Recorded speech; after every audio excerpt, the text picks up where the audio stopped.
Hitting the books, the decades-long fight to bring live television to deaf audiences. The silent era of cinema was perhaps its most equitable, with both hearing and hearing-impaired viewers able to enjoy productions alongside one another, but with the advent of talkies, deaf and hard-of-hearing Americans found themselves largely excluded from this new dominant entertainment medium. It wouldn't be until the second half of the 20th century that advances in technology enabled caption content to be broadcast directly into homes around the country. In his latest book, Turn on the Word, Deaf Audiences, Captions, and the Long Struggle for Access, Professor Emeritus, National Technical Institute for the Deaf at Rochester Institute of Technology, Harry G. Lang, documents the efforts of accessibility pioneers over the course of more than a century to bring closed captioning to the American people. From Turn on the Word, Deaf Audiences, Captions, and the Long Struggle for Access by Harry G. Copyright 2021 by Gallaudet University. Excerpted by permission. To the millions of deaf and hard-of-hearing people in the United States, television before captioning had been nothing more than a series of meaningless pictures.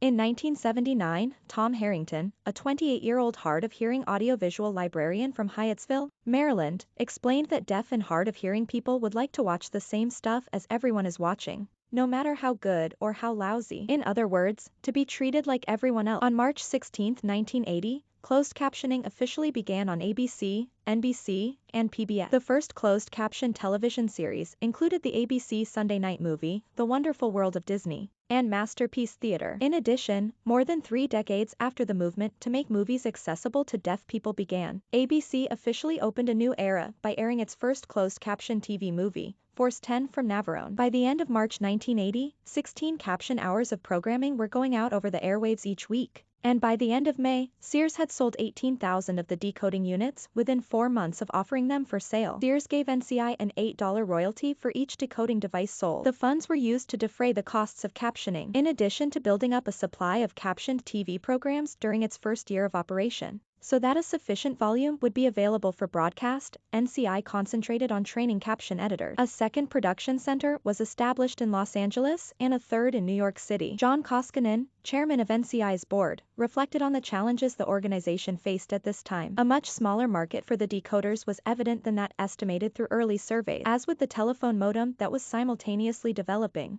the captioning decoders cost a significant sum for most deaf consumers in those days. And the expense of a decoder did not buy a lot, because not all the caption hours being broadcast were of interest to many people. Although the goal was to sell 100,000 decoders per year, NCI struggled to sell 10,000, and this presented a financial burden. To help pay for the captioning costs, NCI also set up a caption club to raise money from organizations serving deaf people and from other private sources. By December 1983, $15,000 was taken in and used to pay for subtitles on programs that otherwise would not be captioned. By 1985, there were 3,500 members promoting the sale. Interestingly, when sales suddenly went up one year, NCI investigated and found that the Korean owner of an electronics store in Los Angeles was selling decoders as a way to enhance English learning. The next big breakthrough was the move toward the use of digital devices recently adopted by court recorders that, for NCI, allowed the captioning of live television. Having the ability to watch the evening news and sporting events with captions made the purchase of a decoder more attractive, as did the decline in its price over time. When the American television network NBC showed the 12-hour series Shogun in 1980, thousands of deaf people were able to enjoy it. The $20 million series was closed captioned and 30,000 owners of the special decoder sets received the dialogue. Jeffrey Krause of the FCC admitted that deaf people had not had full access to television from the very beginning, but by early 1980 it should be possible for the deaf and to enjoy many of the same programs we do via a new system, called closed captioning. Sigmund Epstein, a deaf printer from Annandale, Virginia, felt that there is more than a 100% increase in understanding. Anne Lynn Ballard, a 25-year-old deaf student from Chatham, New Jersey, believed that closed captioning would improve the English language skills and increase the vocabulary of deaf children. Newspaper reports proliferated, describing the newfound joy among deaf people in gaining access to the common television. Educators recognized the technological advance as a huge leap forward. I consider closed captioning the single most important breakthrough to give the deaf access to this vital medium, said Edward C. Merrill Jr., president of Gallaudet College, adding presciently, its usage will expand beyond the hearing impaired.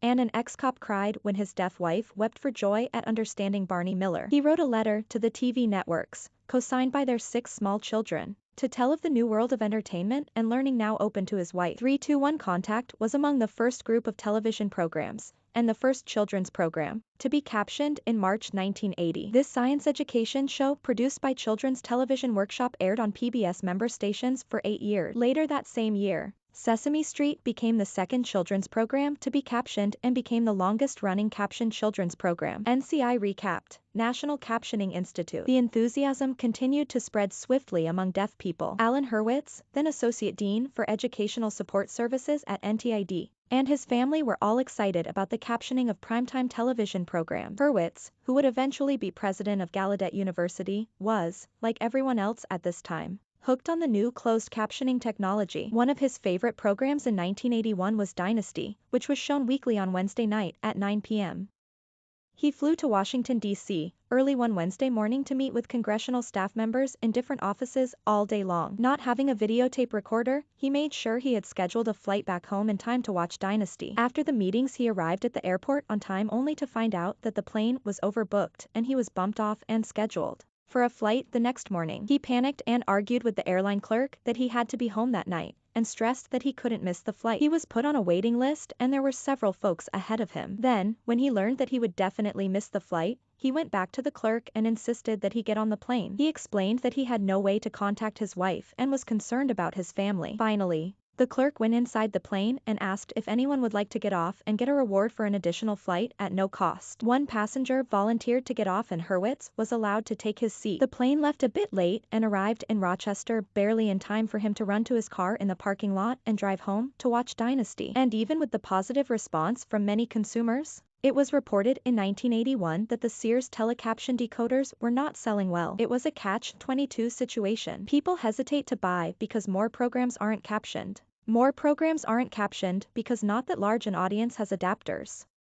Increasing one would clearly increase the other. The question was whether to wait for the other to happen. To do so would most likely endanger a considerable federal investment as well as the continued existence of the system. Some theorized that the major factors for the poor sale of decoders were the depressed state of the economy, the lack of a captioned primetime national news program, insufficient numbers of closed caption programs, and an unrealistic expectation by some purchasers that decoder prices would decrease in spite of the fact that the retailer markup was slightly above the actual production cost. On average, it took 25 to 40 hours to caption a 1-hour program. First, the script was typed verbatim, including every utterance such as stuttering, and so forth. Asterisks were inserted to indicate changes in speakers. Next, the time and place of the wording was checked in the program. The transcript was examined for accuracy, noting when the audio starts and stops. And then it was necessary to decide whether the captions should be placed on the left, right, or center of the screen. In 1981, NCI's goal was to provide no more than 120 to 140 reading words per minute for adult programs, and 60 to 90 for children's programs. We have to give time for looking at the picture, Linda Carson, manager of standards and training at NCI, explained. A lot of TV audio goes up to 250 or 300 words per minute. That's tough for caption writers. If the time lapse for a 15-word sentence is 4.5 seconds, then the captioner checks the rate computation chart and finds out she's got to do it in 9 words. Carl Jensema, NCI's director of research, who lost his hearing at the age of 9,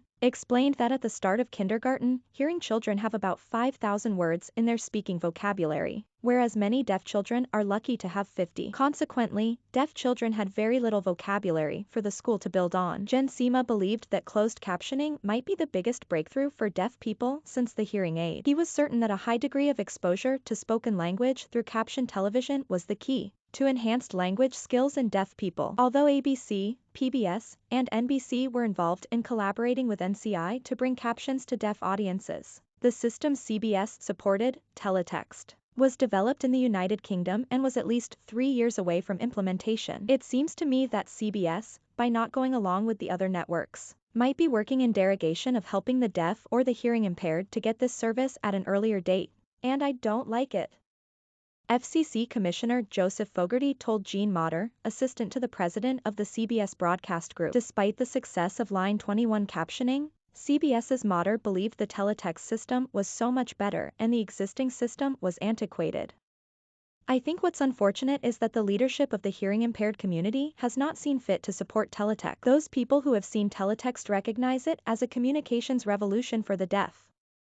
In contrast, NCI's Jeff Hutchins summarized that the world system teletext presented various disadvantages. It could not provide real-time captioning, at least not in the way we have seen it. Also, it could not work with home videotape. He believed that even if world system teletext were adopted by the networks and other program suppliers, the technology would not be an answer for the needs of the American deaf community. He also explained that too many services now enjoyed by decoder owners would be lost. CBS even petitioned the FCC in July 1980 for a national teletext broadcasting standard. Following this, the Los Angeles CBS affiliate announced plans to test teletext in April 1981. CBS was so opposed to Line 21 that even when advertisers captioned their commercials at no charge to CBS, Karen Peltz-Strauss wrote, the network allegedly promised to strip the captions off before airing the ad. CBS continued its refusal to join the closed captioning program, largely because of its own research into the teletext system and because the comparatively low number of adapters purchased. The NAD accused CBS of failing to cooperate with deaf television viewers by refusing to caption its TV program. The NAD planned nationwide protests shortly after this. Hundreds of captioning activists gathered at studios around the country. In Cedar Rapids, one young child carried a sign that read, "Please caption for my mom and dad."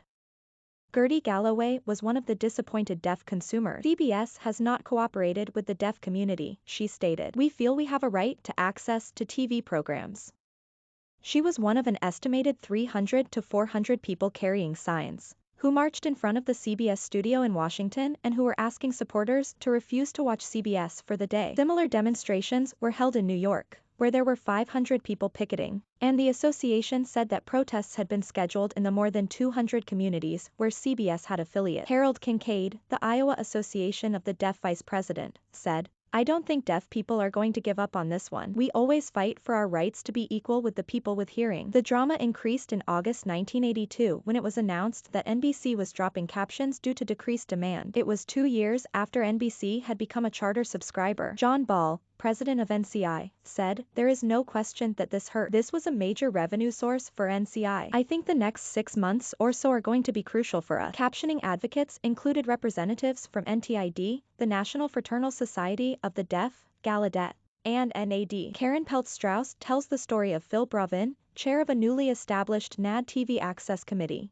who represented the deaf community in a meeting with NBC executives. Although the NBC meeting was successful, CBS was still resisting and Brovin persisted. As Strauss summarized, after one particularly frustrating 3-hour meeting with the CBS president of affiliate relations Tony Mallara, Brovin left, promising to see you on the streets of America. In 1984, CBS finally gave in, and the network dual encoded its television programs with both teletext and Line 21 caption. The issue with NBC also resolved, and by 1987 the network was paying a third of the cost of the primetime closed captioning. The rest was covered by such sources as independent producers and NCI, with funds from the U.S. Department of Education used for captioning on CBS and ABC as well. In his book Closed Captioning, Subtitling, Stenography, and the Digital Convergence of Text with Television, Gregory J. Downey summarized that because the film industry was unwilling to perform same-language subtitling for its domestic audience, the focus of deaf and hard-of-hearing persons' educational and activist efforts toward media justice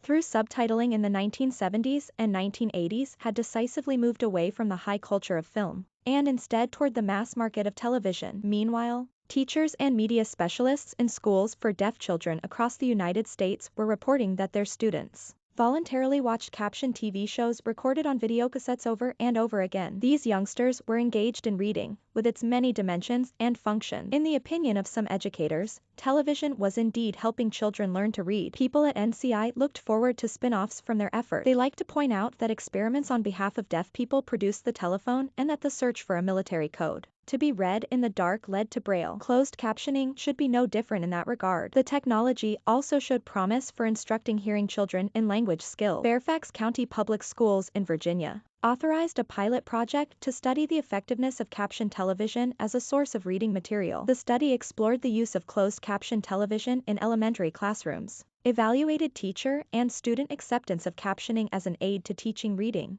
and served as a guide to possible future expansion of activities in this area. Instead of considering television as part of the problem in children's declining reading and comprehension skills, Fairfax County wanted to make it part of the solution. Promising results were found in this study as well as in other NCI-funded studies with hearing children, And when NCI's John Ball submitted his budget request to Congress for fiscal year 1987, he was citing at least 1,500,000 learning disabled children as a potential audience for captioning and the market for decoder purchases. In a personal tribute to Carl Jensema, Jeff Hutchins wrote that the only aspect of NCI that really made it an institute was the work Carl did to research many different aspects of captioning, including its readability and efficacy among consumers. His work led to a revision of techniques, which made captioning more effective. Once Carl left NCI and the research department was shut down, NCI was not really an institute any longer. John Ball also believed in the importance of Jensema's research at NCI. His studies clearly demonstrated the impact of captioning on NCI's important audience. As early as 1978,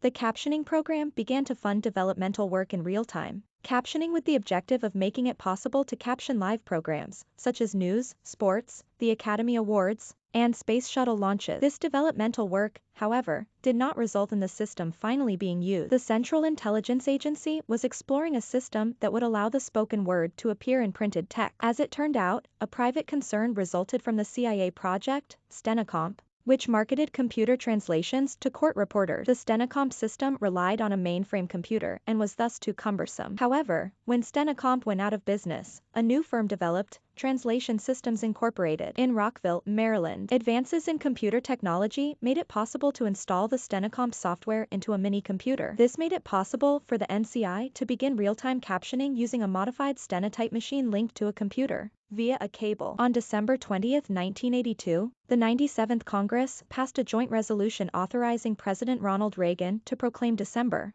as National Closed Caption Television Month. The proclamation was in recognition of the NCI service that made television programs meaningful and understandable for deaf and hard of hearing people in the United States. By 1982, NCI was applying real-time captioning to a variety of televised events, including newscasts, sports events, and other live broadcasts, bringing deaf households into national conversation. The information, with correct punctuation, was brought to viewers through the work of stenographers trained as captioners typing at speeds of up to 250 words per minute. Real-time captioning was used in the Supreme Court to allow a deaf attorney, Michael Chadoff, to understand the justices and other attorneys. However, fidelity was not the case for many years on television, and problems existed with real-time captioning. In real-time captioning, an individual typed the message into an electric stenotype machine, similar to those used in courtrooms, and the message included some shorthand. A computer translated the words into captions, which were then projected on the screen. Because this captioning occurred live and relies on a vocabulary stored in the software of the computer, misspellings and errors could and did occur during transcription. Over the years, many have worked toward error reduction in real-time captioning. As the Hearing Loss Association of America has summarized, although real-time captioning strives to reach 98% accuracy, the audience will see errors. The caption writer may mishear a word, hear an unfamiliar word, or have an error in the software dictionary. In addition, transmission problems can create technical errors that are not under the control of the caption writer. At times, captioners work in teams, similar to some sign language interpreters, and provide quick correction. This was the approach the pioneer Martin Block used during the Academy Awards in April 1982. Block typed the captions, while a team of assistants provided him with correct spellings of the award nominees. There has also been a growing body of educational research supporting the benefits of caption. As one example, E. Ross Stuckless referred to the concept of real-time caption technology in the early 1980s as the computerized near-instant conversion of spoken English into readable print. He also described the possibility of using real-time captioning in the classroom. Michael F. Dinson, another former colleague of mine and also a deaf research faculty member at NTID at RIT, was involved with Stuckless in the first implementation and evaluation of real-time captioning as an access service in the classroom. Dinson subsequently obtained numerous grants to develop C-print access through real-time captioning at NTID, where hundreds of deaf and hard of hearing students have benefited in this post-secondary program. C-print also was found successful in K-12 programs. Communication Access Real-Time Translation is another service provided in a variety of educational environments, including small groups, conventions, and remote transmissions to thousands of participants viewing through streaming text. Displays include computers, projection screens, monitors, or mobile devices, or the text may be included on the same screen as a PowerPoint presentation. Special approaches have been used in educational environments. For example, at NTID, where C-print was developed by Stinson, the scripts of the classroom presentations and communication between professors and students are printed out.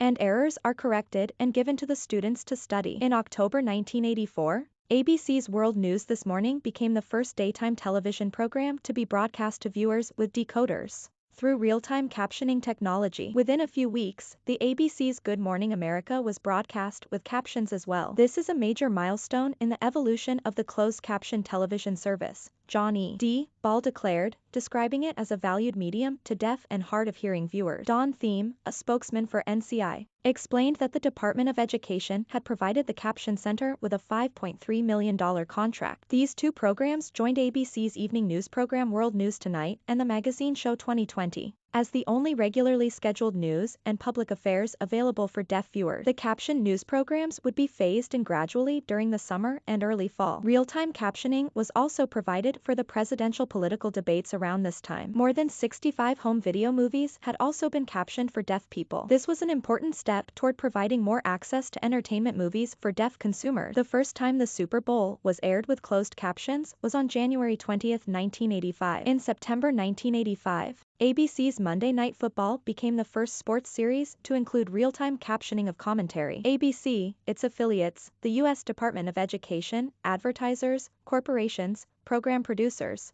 and NCI's Caption Club helped to fund this program. Using stenotype machines, speed typists in Falls Church, Virginia, listened to the telecast and produced the captions at about 250 words per minute, and they appeared on the screen in about 4 seconds. Each word was not typed separately. Instead, the captioner stroked the words out phonetically in a type of shorthand. Then a computer translated the strokes back into the printed word. These words were sent through phone lines to the ABC control room in New York City, where they were added to the network signal and transmitted across the country. Darlene Leisure, who was responsible for football, described one of the challenges she encountered. When I was programming my computer at the beginning of the season, I found 13 Darrells with 7 different spellings in the NFL. It's tough keeping all those Darrells straight. As TV shows with closed captions grew in popularity, deaf people were attracted away from the captioned film showings at social clubs or other such gatherings. The groups continued to hold their meetings, but for most gatherings the showing of captioned films gradually stopped. At the same time, telecommunications advances had brought telephone access to deaf people, and there was less need for face-to-face live communication. Together, the visual telecommunications and captioned television technologies profoundly impacted the way deaf people interacted.